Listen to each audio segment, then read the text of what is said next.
കൂടുതൽ വാർത്തകളും വീഡിയോകളും കാണാൻ ഈ ചാനൽ സബ്സ്ക്രൈബ് ചെയ്യുക. കൂടെ ബെൽ ബട്ടൺ അമർത്തുക.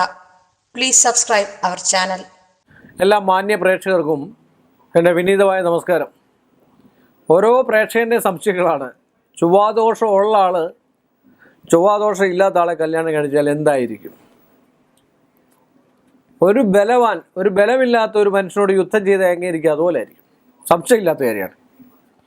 ഒരു ബലമില്ലാത്ത ഒരാളോട് യുദ്ധം ചെയ്താൽ എങ്ങനെ ഇരിക്കും?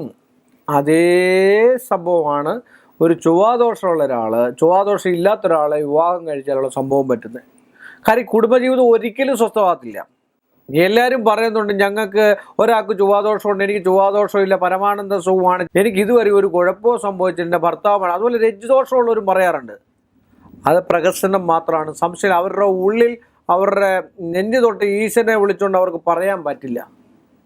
പിന്നെ വേറൊരു കാര്യമുണ്ട്, രജ്ജുദോഷമുള്ളവർക്ക് ഗ്രഹനില പ്രകാരം ധനേവേജ പാതാളേജ ആമിത്രേജ അഷ്ടമേ കുജ എന്ന പ്രമാണപ്രകാരം ആ ഗ്രഹങ്ങൾ തമ്മിൽ തത്തുല്യ ബലയുക്തം ഉണ്ടെങ്കിലോ പാപസാമ്യത ഉണ്ടെങ്കിലോ ചിലപ്പോൾ അവർ ഒന്നിച്ച് താമസിച്ചു, എന്നാലും അവർ മാറി താമസിക്കേണ്ട അവസ്ഥ ജീവിതത്തിൽ ഏതായാലും ഒരു 20 വയസ്സായിട്ട് ഒരു 18 വയസ്സ് കഴിഞ്ഞിട്ട് പിന്നെ കന്യകയാകത്തുള്ളൂ, പിന്നെ എന്താ പറയുക പുരുഷനാകത്തുള്ളൂ. ഒരു 18 വയസ്സ് കഴിഞ്ഞിട്ടായിരിക്കും വിവാഹം. 18 വയസ്സ് കഴിയുമ്പോൾ പിന്നെ പഠിത്തവും മറ്റു കാര്യങ്ങളുമായി. പിന്നെ അത് കഴിയുമ്പോഴത്തേക്ക് ജോലി തേടി നടക്കുന്നതായിട്ടുള്ള ഒരു അവസ്ഥയായി. അപ്പം തന്നെ 10-25 വയസ്സ് പോയി. പിന്നെ വീട് വെക്കണം, പിന്നെ മറ്റു കാര്യങ്ങൾ നോക്കണം, പിള്ളേരുണ്ടാവുമൊക്കെ കഴിയുമ്പോഴത്തേക്ക് 10-25 വയസ്സായി. പിന്നെ നമുക്ക് ആകെ കിട്ടുന്ന 20 വർഷം, ഒരു 45 വയസ്സ്, അല്ലെങ്കിൽ അവർ 40 വർഷം കിട്ടുമെന്ന് വിചാരിച്ചു. ഈ 40 വർഷം കിട്ടുന്നില്ല എത്ര മണിക്കൂർ നമ്മുടെ ഉറക്കം പോകുന്നു, എത്ര മണിക്കൂർ വെറുതെ പോകുന്നു. പിന്നെ ആകെ ജീവിക്കാൻ കിട്ടുന്ന ഇത്ര സമയം. അതിൽ മാക്സിമം ഇങ്ങനെയുള്ള ആൾക്കാർക്ക് 3.5 വർഷത്തിൽ കൂടുതൽ ഒന്നിച്ച് ജീവിക്കുകയല്ല, ഒന്നിച്ച് സന്തോഷത്തോട് ദാമ്പത്യ ബന്ധം പുലർത്തി പോകാൻ പറ്റുള്ളൂ.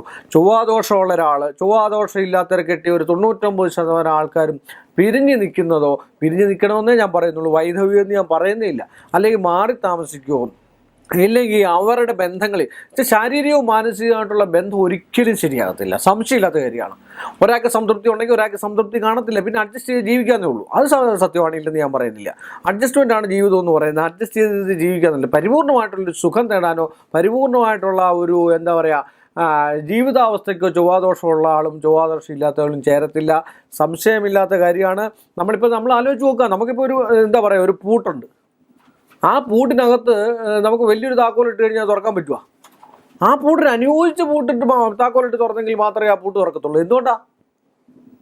അതിൻ്റെ അതേ രീതിയിലുള്ള സാധനം തന്നെ വേണം. എന്ന് പറഞ്ഞാൽ അതേ രീതിയിലുള്ള ചൊവ്വാദോഷമുള്ള ഒരാളെ കല്യാണം കഴിച്ചെങ്കിൽ മാത്രമേ ഇവർ തത്തുല്യ ബലയുക്തമായിട്ട് മുന്നോട്ട് പോകത്തുള്ളൂ. അവരുടെ കുടുംബജീവിതം സ്വസ്ഥമാവുള്ളൂ. സംശയമില്ലാത്ത കാര്യമാണ്. ചൊവ്വാദോഷത്തിന് ചൊവ്വാദോഷം അല്ലാതെ മറ്റാൾക്കാർ പറയുന്ന പോലെ ചൊവ്വാദോഷത്തിന് 21 ദിവസം 21 ശനിയാഴ്ചകളിൽ സ്വയംവര പാർവതി ഹോമം നടത്തിക്കളയാം, അല്ലെങ്കിൽ സ്വയംവര അർച്ചനകൾ നടത്തിക്കളയാം. ചൊവ്വാദോഷ പരിഹാരത്തിന് ഏതാണ്ട് ഒരുപാട് ഹോമങ്ങൾ പറയുന്നത് ചുമ്മാതാണ്, വെറുതെയാണ്. ഈ നാട്ടു നടപ്പിൽ ഈ കേരളത്തിലുള്ള ജ്യോതിഷ സംബന്ധമായിട്ടുള്ള ശാസ്ത്രത്തിൽ പറയുന്നത് ചൊവ്വാദോഷത്തിന് ചൊവ്വാദോഷം മാത്രമേ ഉള്ളൂ പരിഹാരം. അന്തസ്സായ രീതിയിൽ അറിവുള്ള ഒരു ജ്യോതിഷനാണ് അതേ പറഞ്ഞു കൊടുക്കത്തുള്ളൂ. മറ്റേത് കള്ളനാണയങ്ങളാണ്, സംശയമില്ലാത്ത. അങ്ങനെ പൂജ നടത്തിയിട്ടുണ്ടെങ്കിൽ അത് തെറ്റാണെന്ന് എനിക്ക് പറയാനുള്ളൂ.